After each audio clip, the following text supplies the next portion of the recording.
And we start on this sweltering Thursday with Mitt Romney thrusting himself into the faces of one segment of the American population that just isn't really that into him.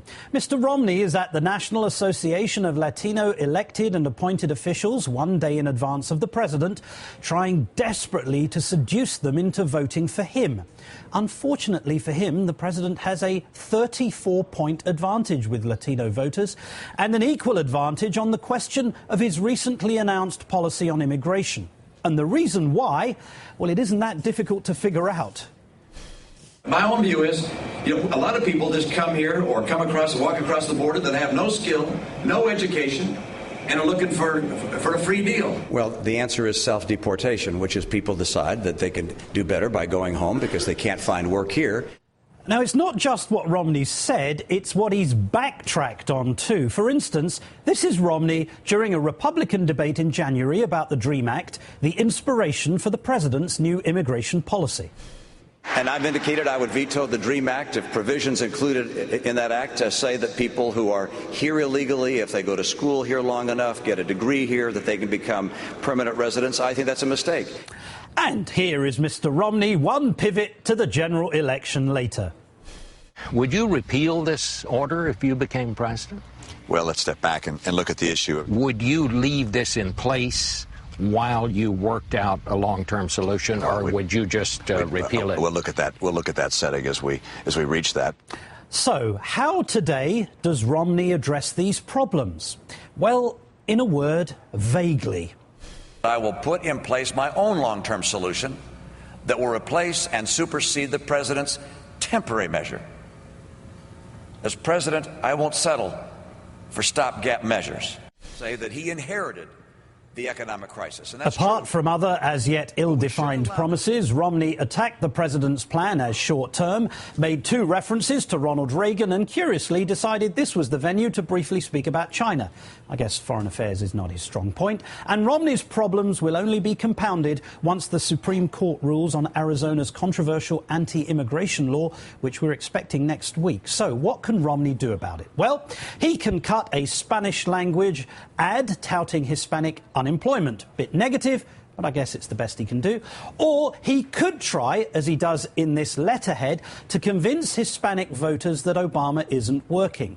The letterhead, I might point out, that is a complete duplication of this Margaret Thatcher poster from 1979's general election. Labour isn't working, is what it said then. And just look there at the woman in the polka dots. Apparently she couldn't find work in London, so she left Britain, and now here in America is having the exact same problem, if you believe Mitt Romney. It's a total cut-and-paste job, like so many of Mr. Romney's policies. Let's get right to our panel now. David Corn is D.C. bureau chief for Mother Jones magazine and an MSNBC political analyst. Joe Williams covers the White House for Politico, and Liliana Gill, an Hispanic market expert and co-founder of the XL Alliance. Welcome to all of you. David, if you were 34 points behind the president among Hispanic voters, how many times would you mention Ronald Reagan and China in your remarks? I think you're being a bit unfair. I think, Really? I think the speech sounded a lot better in Spanish when he said, "Hola, soy Mitt Romney, yo tengo solución mucho tiempo." And burrito. Buenos dias. Listen, this guy is in such a pickle. I don't know how to say that in Spanish. Give him credit a little bit here, Martin. He took a very clear, unambiguous, unequivocal position during the primaries. If you're here illegally without documentation, you have to leave. Either you won't get you out or you'll self-deport your way out. And now he can't take that position, so he threw up a lot of chaff with this speech, talked about green cards for some people, but really didn't say who he was talking about. He talked about, a long-term solution without saying what that long-term solution is. So he's just trying to strike a tone that makes him look like, hey, that other guy? Well, that's not me. I don't know who that guy was who won those Republican primaries. Joe, to David's point, this really was just a stump speech, wasn't it? He talks about what he would do, but yet again, there is zero detail. He's not even trying, is he? Well, he's committed. He committed in the 2012 Republican primaries, he committed to self-deportation. Chris Kovacs, the guy who authored a lot of these draconian laws in the South, is an informal advisor after being a formal advisor to the campaign. He's got a lot to answer for, and he didn't answer for very much of it. So David is right. Give him the old razzle-dazzle and hope nobody really notices what's really going on behind the scenes. But I think he also has a bit of an image problem here that's going to happen tomorrow when, if all the numbers and all the enthusiasm about the president's decision on young people who were brought here by their parents, he's going to get a hero's welcome at Naleo tomorrow, and it's going to be a sharp contrast to what Mitt Romney had to say and the way he was received today. Indeed, David, Romney repeated yet another one of his outright falsehoods. Take a listen to this, David. For 2 years, this president had huge majorities in the House and Senate. He was free to pursue any policy he pleased, but he did nothing to advance a permanent fix for our broken immigration system. David, isn't that the one place that you don't try to peddle a remark like that? I mean, listen, the president brought the DREAM Act to a vote, passed the House, got a majority support in the Senate, but a Republican filibuster killed it there.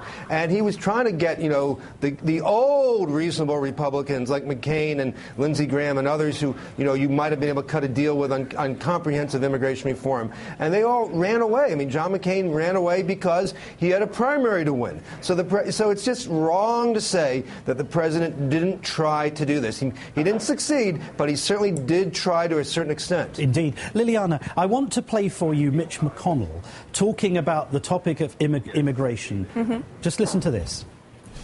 I think we're going to wait until we hear what Governor Romney has to say on this issue. There may be others behind me who want to address it, but my view is he is the leader of our party from now until November, and we hope beyond. And we're going to wait and see what he has to say about it. Now, Liliana, a few months ago, we had people like Herman Cain saying there should be an electrified fence with a moat full of alligators. Now, no one even wants to talk about the issue. I mean, he says, oh, I'll wait until Mitt Romney's elected. I think finally they're smart enough to realize that the numbers are so big with the Hispanic electorate. You got to be smart about how you address this population. And it's a smart group that is ready to listen. And today was the opportunity for Mitt Romney to finally shed some light into the much anticipated solution that we were hoping he was going to give us today as a voter base, yet he missed that opportunity. So I think his party was also respecting, okay, he's our leader, let's see, let's not mess it up, because Marco Rubio and many others have said temper your voice with this voter base because they're listening, and he missed his chance. But it's such a contrast to what the president did on Friday when he came out and he actually said, this is what I think should happen. I'm not asking for congressional support. I'm not even going to lay any legislation before you. This is what the Department of Homeland Security should do in relation to the children of illegal immigrants. Exactly. And that's why that was the perfect opportunity. If I was Mitt Romney's advisor or anyone working in his campaign, the minute that happened and President Obama was brave enough to have a clear stance on his position with the Dreamers, he should have been working really hard to have a clear and concrete answer to how is it that he could turn this executive order into long-term policy, which we're still wondering what that next step will be after the policy, after the executive order. But he did nothing about it. So he is in a big, you were asking about, pepinillo, that's how you say it in Spanish, the pickle. He's in a pickle. There you go. David, you're getting a lesson. You need one. One reason Romney may be having trouble connecting with Hispanics, David, is because he rarely appears anywhere but Fox. And Romney is on again this evening. And the New York Times reports that both of them have been on Fox and Friends 21 times in the last year alone. Do you think they'll get a watch or a crystal statue when they make 25 appearances? Well, we know who are the friends in that equation. I don't know, but I just think the Fox is a really big audience for dressage, and that sort of explains it. But I've got a quick thought on that. I mean, it's very interesting that he does so many appearances on Fox and Friends, and it's unscripted. It's the only time they let Mitt off the leash, so to speak. But it also points out a larger problem that he's got to solve if he wants to be successful come this fall. Romney is very, very comfortable, it seems, with people who are like him.